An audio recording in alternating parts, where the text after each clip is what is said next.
Hello नमस्कार, मी सुप्रिया नवीन एका ब्लॉगमध्ये आपलं मनापासून स्वागत करते। तुम्हाला आजचा दिवस सुखाचा, आनंदी आणि आरोग्यदायी जावो। तुम्ही जी काही स्वप्न पाहिली असतील ती सगळी स्वप्न तुमची पूर्ण होत। त्याचबरोबर शुभ सकाळ सर्वांना। सकाळची वेळ आहे आणि रात्री बटाट्याचे वेफर्स जे आहे ते खिसून ठेवलेले होते। मागच्या ब्लॉगमध्ये मी तुमच्याबरोबर शेअर केलेलं आहे।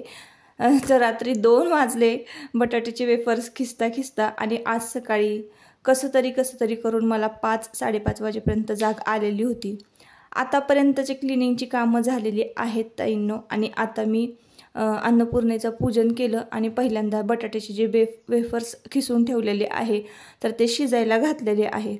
ते शिजायला 10 मिनटं तरी लागतात बघा, 10-15 मिनटं। तर ते वेफर्सच्या क्वांटिटीवर अवलंबून असतं की आपण किती शिजायला घातलेले आहेत, त्या हिशोबानं मग त्या टायमिंगवर ते शिजत असतात। तर आता मी वेफर्स घालून बघा 10-12 मिनटं तरी झालेली आहेत। थोडासा अर्धा कच्चा असा वेफर्स आपल्याला शिजवायचा आहे। पातेल्यामध्ये जे पाणी घेतलेलं आहे म्हणजे जे वेफर्स शिजवते मी त्या पाण्यामध्ये सुद्धा तुरटीचा खडा फिरवून घेतला होता। तुरटीनं काय होतं, मस्तपैकी छान हलके सुद्धा होतात आणि पांढरे शुभ्र वेफर्स होतात। तर मागच्या वेळेस पण केलेले ना मस्त झाले होते। आणि ही उन्हाळी कामाची रेसिपी सोपीच आहे ताईंनो। तशी प्रत्येक रेसिपी बघायला गेली तर सोपीच आहे। जसे सालपापडी थोडीशी गडबड होती, सालपापडी माझी यावेळेस जरा पातळ झाली होती, पण तांदळाचे पापड आणि वेफर्स एक नंबर झालेले आहेत। तर आत्ताचं हे जे टायमिंग आहे ना ताईंनो, 7:30 वाजलेले आहेत। एका बाजूला वेफर्स शिजत घातलेले आहेत, म्हणजे शिजलेले आहेत, तयार झालेले आहेत। आता फक्त वर टेरेसवर घेऊन जायचे आणि आपल्याला ते वाळत व्यवस्थित एक करून वाळत घालायचे। तर 7:30 वाजलेले आहेत आणि अन्नपूर्णेचं पूजन वगैरे झालं, घरातली सगळी कामं आटोपली। आता हे वेफर्स मी वाळत घालून येणार आणि मग डब्याची तयारी करणार। तर आज मुलांना शाळासुद्धा आहे, आज एकादश आहे। तर हा एकादशीचा व्हिडिओ आहे, गुरुवारचा व्हिडिओ आहे हा ताईंनो।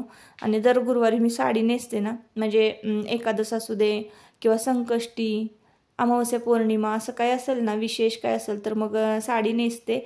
आणि मग इतर वेळेला तुम्ही बघत असाल की मी ड्रेस घालते। कधीतरी खूप काम असेल तर मग मी गाऊन घालते आणि मग गाऊन घालून काम करते। जर खूपच कामाचा लोड असेल तर मागच्या वेळेस मला एका ताईंची कमेंट आली होती, म्हणजे चांगलंच विचारलेलं त्यांनी की तुम्ही गाऊन आणि ड्रेसमधला फरक सांगितलेला, साडीमधला तर तुम्ही गाऊन घातलेला आहे। तर मी ना गाऊन रात्रीचंच घालते फक्त, अजिबात दिवसाचा मी गाऊन घालत नाही। आणि दिवसा जरी मी गाऊन घातलं ना तर त्यावेळेला मला खूप काम असतं। ज्या वेळेला मला म्हणजे प्रमाणाच्या बाहेर काम आहे, खूप लोड आहे कामाचा, तरच मी गाऊन घालून मग स्वच्छतेची जी काही क्लिनिंगची कामं किंवा जाळ्या जळमटं काढणं, ही आमची जी 2 मजली आहे ना ती काही थोडी नाही आहे ताईंनो, खूप मोठं आहे कामाचा व्याप। त्यावेळेला मी गाऊन घालत असते। तर असं आहे। आणि ज्या वेळेला काहीच काम नसतं, रोजचं काम असतं आणि डबे, मुलं, म्हणजे रोजचं रेग्युलर जे काही रुटीन आहे ते रोजचं असतं, तर तेव्हा मी अजिबात गाऊन घालत नाही। आता गाऊन घालण्याचे तोटे मी तुम्हाला सांगितलेले आहेत ताईंनो, आणि म्हणजे मी माझ्या हिशोबानं सांगितले। मला म्हणजे आळसवाणी वाटतं गाऊन घातल्यानंतर आणि प्रत्येक काम करायला अजिबात म्हणजे उत्साहच वाटत नाही। गाऊन घालून देवपूजा कशी करणार ताईंनो, मला ते माझ्या मनाला पटतच नाही। आणि सारखं तुम्ही म्हणता ना की कंटाळा येतो कामाचा, झोप येते, हे होतं, तर बऱ्याच बायकांना ना गाऊन घालायची सवय आहे आणि त्याच्यामुळं त्यांना कम्फर्टेबल वाटत असावं कदाचित, पण मला स्वतःला आळसवाणी वाटतं, हे माझं मत आहे। तर असो, आता बघा इकडे ना थोडेसे केस धुवून घेतले। आता खूप दिवस झालं बघा कामच चालू आहे आणि अजिबात स्वतःकडे लक्ष नाही। काय हेअर मास्क वगैरे लावलेलं नाही आहे, काहीच हेअर केअर केलेली नाही आहे। तर त्यामुळं मग म्हटलं चला थोडंसं हेअर वॉश करून घेऊया, म्हणजे काय होईल, वेफर्स वाळत घालताना आपले केस पण छान कोवळ्या सूर्यकिरणांमध्ये वाळतील। तर हे सूर्यकिरण जे आहेत ना, कोवळे सूर्यकिरण, तर सकाळी आपण रोज सकाळी, जर रोज नाही, रोज तर आपण केस धुवत नाही, पण ज्या वेळेला आपण केस धुवू ना त्यावेळेला ना हे कोवळ्या सूर्यकिरणांमध्ये आपले केस वाळवले ना तर आपल्या त्वचा जी आहे, म्हणजे स्काल्फ जे आहे, तर त्याचं म्हणजे ते निरोगी राहतं, असं कुठलं इन्फेक्शन, डॅन्ड्रफ असं होत नाही। आणि मुळं जी आहेत ना केसांची ती मजबूत होतात। तर खूप नैसर्गिक असा उपाय आहे हा। बरेच जण बघा केस धुतले की ड्रायरने वाळवतात, म्हणून अजिबात ड्रायरने वाळवायचे नाही. नॅचरली केस आपले वाळू द्यायचे आणि नॅचरली जितकी ग्रोथ करता येईल आपल्या केसांची वाढवता येईल. नॅचरली खोबरेल तेल वापरून, कुठलंही हे वरचं तेल वापरायचं नाही. म्हणजे वेगवेगळे केस वाढीसाठी आता मार्केटमध्ये बघा तेल अवेलेबल आहेत, तर ते काही अजिबात वापरायचं नाही. साधं खोबरेल तेल वापरायचं आणि एकच शॅम्पू जो आहे तर तो कंटिन्यू ठेवायचा. शॅम्पू पण सतत बदलायचा नाही. त्यामुळं काय होतं, मग केस गळण्याचं प्रमाण वाढतं. तर मी पहिल्यापासून एकच बघा डव शॅम्पू वापरते किंवा क्लिनिक प्लस, असं दोघातला एक शॅम्पू वापरते. पण डव बेस्ट आहे माझ्यासाठी, कारण लगेचच म्हणजे धुतल्यानंतर अजिबात ऑइल राहत नाही केसांना. डव शॅम्पू जो आहे तो मी वापरते, तो अजिबात तेल वगैरे राहत नाही आणि फेस वगैरे छान होतं, स्वच्छ निघतात केस. त्यामुळे मी डव शॅम्पू वापरते. क्लिनिक प्लस जरा हार्ड आहे, खूप ड्राय होतात केस त्या शॅम्पूने, म्हणजे माझा तरी अनुभव आहे हा. त्यामुळं मग मी क्लिनिक प्लस खूप असं तेलकट झालेले केस तरच वापरते, नाहीतर रेग्युलर मग मी डव शॅम्पू जो आहे तोच वापरते. तर बऱ्याच जणांनी माझं हेअर केअर रुटीन विचारलेलं होतं. तर खूप साधं सिंपल हेअर केअर रुटीन आहे. मला एक तेल तयार करायचं आहे आणि इथून पुढे आता मला शिकाकाई वापरायला सुरुवात करायची आहे. तर मी ते पुढच्या ब्लॉगमध्ये तुमच्याबरोबर शेअर करेनच की जेव्हा मी ह्या सगळ्या गोष्टी करणार आहे. आता तर कामाचा व्याप आहे ना, त्याच्यामुळं मी या काही गोष्टी करणार नाही आहे. जेव्हा आपलं रुटीन नॉर्मल होईल तेव्हा मग मी व्यवस्थित असं स्वतःकडे लक्ष देणार आहे. त्या गोष्टी मी तुमच्याबरोबर नक्कीच शेअर करेन. हॅलो, पुन्हा एकदा गुड मॉर्निंग सर्वांना, शुभ सकाळ. तर 8:45 वाजलेले आहेत आणि सकाळी सकाळी ना आमच्याकडे पाणी येतं. आता आपले बटाट्याचे वेफर जे आहेत ना ते घालून झालेले आहेत. तर बटाटे आणून खूप दिवस झाले ना, 7-8 किलो बटाटे आणलेले. तर वेफर्स करूया म्हणून ना 1 किलो बटाटा नासून गेलेला होता ताईंनो. आणि आपलं हे शेतातलं धान्य घरी आलं होतं ना, ते वाळवण्याचं कामसुद्धा चालू होतं. आज सकाळपासून, आता द्वित एकादशी होती ना, आजसुद्धा एकादश आहे. तर सकाळपासून ना इकडं पूजा चाललेली होती आणि मला मृत्युंजय मंत्र ऐकायला येत होता. इतकं भारी वाटत होतं ना, खूप छान वाटत होतं. तर बघा नुकताच सूर्योदय झालेला आहे आणि सूर्यकिरण ना चेहऱ्यावर पडलेले आहेत माझं, दिसत असेल तुम्हाला. तर असो, आजच्या दिवसभरात काय काय होणार आहे ते आपण बघूयात. थोडंसं बाहेरसुद्धा आपल्याला जायचं आहे, एक छोटीशी खरेदी करायची आहे. ब्लॉग कंटिन्यू करा म्हणजे तुम्हाला कळेल की नक्की काय घ्यायचं आहे आणि आज दिवसभरात काय काय कामं होणार आहेत. तर मी तर काय आता रोज जसं मी लिहून काढते किंवा विचार करते तसं केलेलं नाही आहे. आता जे पुढं काम येईल ते करत जायचं आहे आपल्याला. अजून एक घराशेजारी आंबा आहे ना, तर बघा नुकतीच नजर माझी ना कैऱ्यांवर पडलेली आहे. तर बघा किती छान गोलमटोल अशा कैऱ्या लागलेल्या आहेत. तर बघा दिसत असतील तुम्हाला कदाचित. हे माझ्या हाताजवळ इकडं खाली इकडं इथं बघा वरती. तुम्हाला थोडंसं बॅक कॅमेराने दाखवते.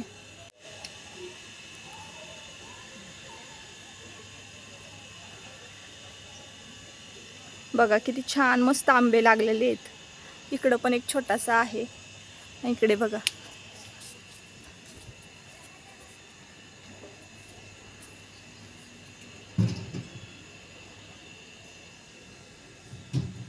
बरोबर खाता येतील, मस्त लागतात. एक तर उन्हाळ्यामध्ये जेवण जात नाही बघा ताईंनो. आणि कैरी वगैरे कापली आणि मस्तपैकी चटणी मीठ लावून खाल्लं ना पोटभर जेवण जातं. मग भाकरी कालवण भाजी म्हणजे काही असली ना तरी चालते.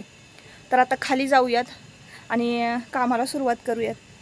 तर खाली आल्यानंतर आजीने की नाही शेवग्याची शेंगीची आमटी केलेली होती आणि बटाट्याचा खीस केलेला आहे ना, वाळवण बटाट्याच्या खिसाची सुकी भाजी केली होती. तर त्यांची रेसिपी मी कधीतरी एखाद्या ब्लॉगमध्ये तुमच्याबरोबर शेअर करेन. मस्त करतात.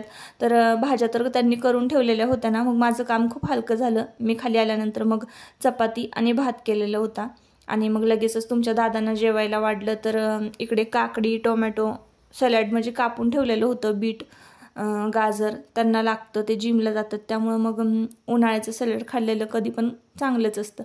तर असो, इकडे बघा हॉल वगैरे सगळं आवरून झालेला आहे आणि वाजलेले आहेत दुपार नाही सकाळचे 11:15 वाजले असतील. तर 11:15 वाजेपर्यंत ना संपूर्ण स्वयंपाक झालेला असतो. मशीनमध्ये कपडे झालेले असतात, कपडे वाळत घातलेले असतात, सगळं टोटली काम जे आहे ते झालेलं असतं. आणि थोडाफार जो वेळ मिळेल ना मग तो यूट्यूब किंवा बाकीच्या सगळ्या गोष्टींमध्ये जातो किंवा मग मुलांच्या बुक्स वगैरे चेक करणं अभ्यास त्यांचा कुठपर्यंत आलेला आहे हे सगळं चेक करण्यामध्ये हा जो मधला वेळ आहे ना तो जातो. आजची देवपूजा मी तुमच्याबरोबर शेअर करते. नेहमीच तुम्हाला देवपूजा बघायला रोजच्या व्लॉगमध्ये आवडते, म्हणून आवर्जून मी तुमच्याबरोबर देवपूजा शेअर करत असते.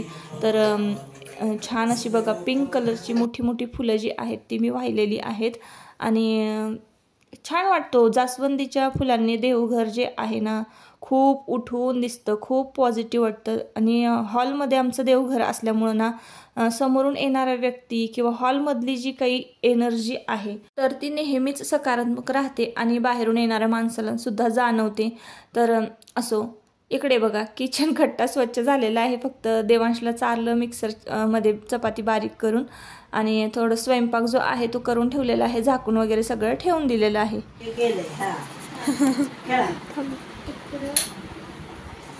आवाज येणार नाही. आता मी कुठनं खेळणार? ग्रीन पासन का? ग्रीन पासन मी इथनं खेळणार. तुम्ही तिथनं खेळा. पिवळ्या निळ्यापासून इथनं. हा हा आता कसं करायचं बाबे?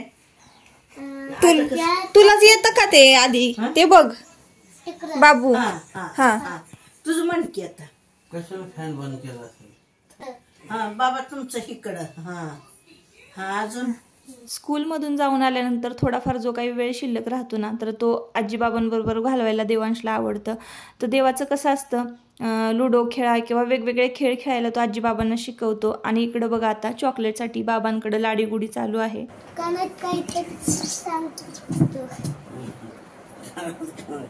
काल खाशील माझा.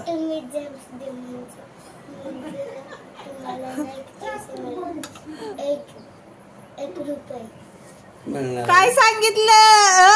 मी शूटिंग चालू केलंय.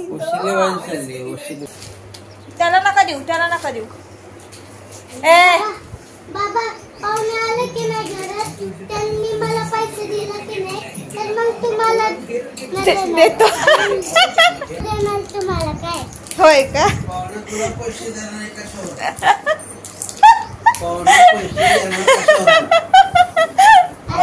कळलं का?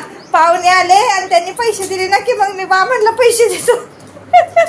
बाबांनी चॉकलेट मागितलं. चॉकलेट बाबांनी मागितलं का पैसे तुला सांग? हा द्यायसाठी बाबांनी चॉकलेट द्यायसाठी लाडीगुडी करतोय ना, पैसे देतो म्हणून.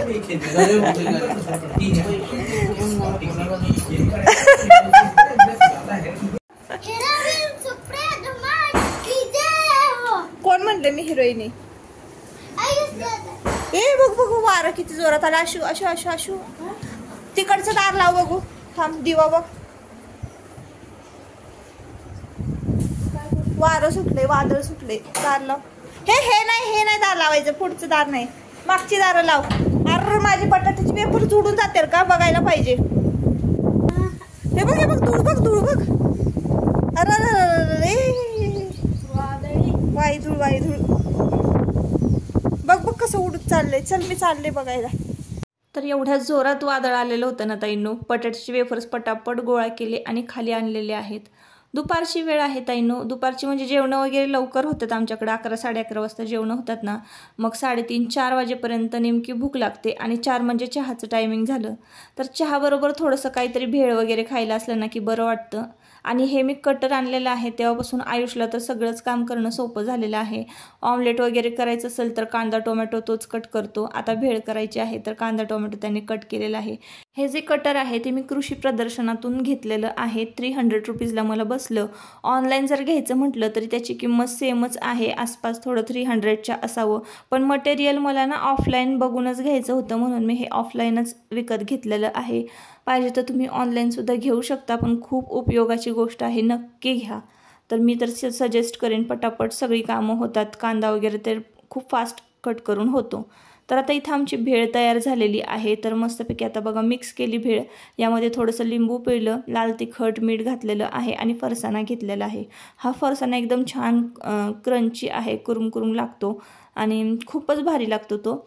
तर असो, आता भेळ खायला घेतो आणि मग त्यानंतर चहा पाणी करायचं आणि मग संध्याकाळचं रुटीन. तर आजी बाबा तर थोड्या वेळ झोपलेले आहेत, गोळ्या खाऊन आराम करतात या वेळेला. तर इकडे वेफर्स गोळा करून आणलेले आहेत आणि वारं बघा आमच्याकडे अजूनही भरपूर वारं सुटलेलं आहे. तर आजच्या व्हिडिओचा मी इथंच शेवट करते. परत आपण पुन्हा भेटूया नवीन एका ब्लॉगमध्ये. तोपर्यंत स्वतःची काळजी घ्या आणि मजेत राहा. ब्लॉग जर आवडला असेल तर नक्की आपल्या चॅनलला सबस्क्राईब करा. Bye bye.